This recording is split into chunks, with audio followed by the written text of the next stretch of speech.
Let us start with the supralateral surface of brain.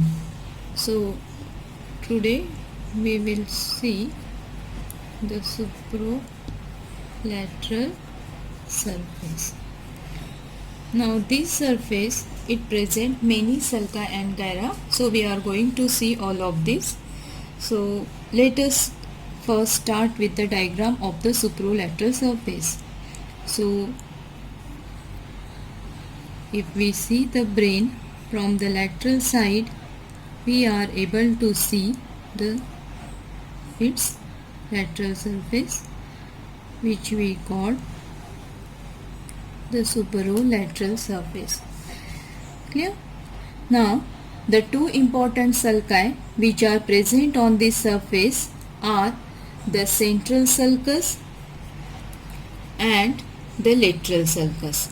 Both the sulcus we have seen already. We have seen that central sulcus, it starts on the superomedial border just behind the midpoint between the frontal pole and the occipital pole, and it runs obliquely downward. Its lower end, it lies just above the posterior ramus of lateral sulcus. Clear? This we have seen. The upper end of the central sulcus, it extends for a short distance on the medial surface, and that we are going to study along with the medial surface. Clear? So this is central sulcus. Central sulcus. The another important sulcus is the lateral sulcus. This also we have already seen that it starts on the inferior surface, then it runs forward and laterally to reach on the lateral surface. And here it divides into three rami: anterior horizontal, anterior ascending, and the posterior ramus. The posterior ramus is long and it extends backward and upward with the upturned end. Clear? So this is the lateral sulcus. These are its rami. So this is anterior horizontal. This is anterior ascending, and this is the posterior ramus of lateral sulci. Clear? Now apart from these important sulci, there are other sulci and gyri on the supralateral surface, and these we are going to see according to the lobes. We have already seen the division of the surface into four lobes. So posteriorly from the parieto-occipital sulcus, there lies the parieto-occipital sulcus, and from here there is imaginary line to the pre-occipital notch, and one second imaginary line goes posterior from the posterior ramus. So we have already seen the division. Let us start with the frontal lobe. So first coming to the frontal lobe. Now the frontal lobe, it is divided into four gyri by means of three sulci. So frontal lobe, it shows three sulci and four gyri. The three sulci are pre-central sulcus, then superior frontal sulcus and inferior frontal sulcus. Clear? So let us go to all three sulcus. So pre-central sulcus, it runs anterior to the central sulcus and parallel to the central sulcus. The area between these two sulci, it is called as pre-central gyrus. So here I will write the pre-central gyrus. Clear? And it is motor in function. The rest of the area in front of the pre-central sulcus. So this is pre-central sulcus. The rest of the area in front of the precentral sulcus, it is divided into three gyri by means of two sulci, that is the superior and inferior frontal sulci. So, this is superior frontal sulcus and this is inferior frontal sulcus. With the help of this, it is divided into three gyri, that is the superior frontal gyrus, middle frontal gyrus and inferior frontal gyrus. Clear? Now you can see that inferior frontal gyrus, it is invaded by means of rami of the lateral sulcus, that is anterior horizontal and the anterior ascending. With the help of these rami, there forms the three parts in the inferior frontal gyrus. The part below the anterior horizontal ramus, it is called as pars orbitalis. This part is called as pars orbitalis. The part between anterior horizontal and anterior ascending ramus, it is called as pars triangularis, and the rest of the part above the posterior ramus, it is called as pars opercularis. So this is the frontal lobe. Three sulci, that is the precentral sulcus, superior frontal sulcus, inferior frontal sulcus. Four gyri, precentral gyrus, superior frontal gyrus, middle frontal gyrus and inferior frontal gyrus. And these are the parts in the inferior frontal gyrus: pars orbitalis, pars triangularis and pars opercularis. Clear? Now coming to the parietal lobe.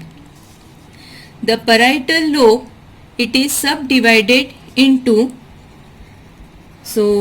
parietal lobe, it is subdivided into three gyri by means of two sulci. The two sulci are post central sulcus and intraparietal sulcus. Clear? So let us see both the sulcus. The post central sulcus, it lies posterior to the central sulcus and run parallel to the central sulcus posterior to it. So this is post central sulcus. The area between the central and the post central sulcus, it is called as post central gyrus and it is sensory in function. Clear? The another sulcus is the intraparietal sulcus. The intraparietal sulcus, it runs horizontally. It starts almost from the middle of the post central sulcus and it runs horizontally, passes backward and it meets the transverse occipital sulcus. Now transverse occipital sulcus, here it lies, we are going to see it later on. So it lies posterior to the parieto-occipital sulcus and this is the intraparietal sulcus meeting it. Now this intraparietal sulcus divides the parietal lobe into two lobules, superior parietal lobule and the inferior parietal lobule. Clear? So this is superior parietal lobule. This is inferior parietal lobule and this is intraparietal sulcus. Clear? So this is the parietal lobe. Post central sulcus, post central gyrus, intraparietal sulcus, superior parietal lobule and inferior parietal lobule. Now, in the same parietal lobe, we can see posteriorly there is one more small sulcus. It is called as parieto-occipital sulcus. This we have already seen. Parieto-occipital sulcus. The area surrounding the parieto-occipital sulcus, this area it is called as arcus parieto-occipitalis. It is called as arcus parieto-occipitalis. Then in the inferior parietal lobule there is invasion of upturned end of the posterior ramus of the lateral sulcus, as well as it is invaded by the upturned end of the superior temporal sulcus which lies in the temporal lobe. Clear? So, because of these two upturned end, there is formation of two arched gyri in the inferior parietal lobule. The one it is called as supramarginal gyrus, which lies around the upturned end of posterior ramus, and another is the angular gyrus, which lies around the upturned end of superior temporal sulcus. Clear? So this is supramarginal gyrus, this is angular gyrus, and this is arcus parieto-occipitalis. Now coming to the third lobe, that is the occipital lobe. The occipital lobe, it presents three sulci, that is the transverse occipital, lateral occipital, and lunate sulcus. Yeah. So transverse occipital sulcus we have already drawn over here. So this is transverse occipital sulcus, which starts from the or begins from the supromedial border behind the parieto-occipital sulcus, and it runs downward. So this is transverse occipital sulcus. Then lateral occipital sulcus, it lies horizontally and it divides the occipital lobe into two gyri, superior occipital gyrus and inferior occipital gyrus. Clear? So this is lateral occipital sulcus, and these are the two gyri. So this is superior occipital gyrus, superior occipital gyrus, and this is inferior occipital gyrus. The third sulcus, that is the lunate sulcus, it lies on the occipital lobe posteriorly and it is curved with the convexity directed laterally. It is meeting with the calcarine sulcus, may or may not meet with the calcarine sulcus. The calcarine sulcus, it is present on the medial surface, and that we are going to study along with the medial surface. So this is lunate sulcus, and it separates the occipital pole from the rest of the occipital gyri. Clear? So these are the sulci and gyri of the occipital lobe. Now coming to the last lobe, that is the temporal lobe.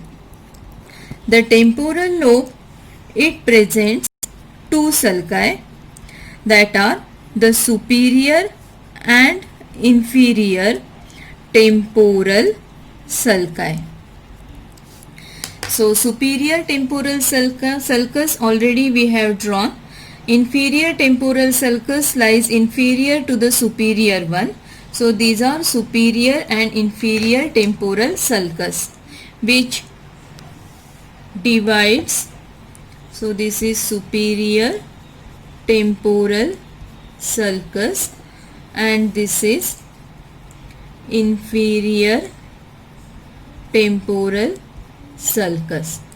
These two sulcus divide the temporal lobe into three gyri: superior temporal gyrus, middle temporal gyrus and inferior temporal gyrus.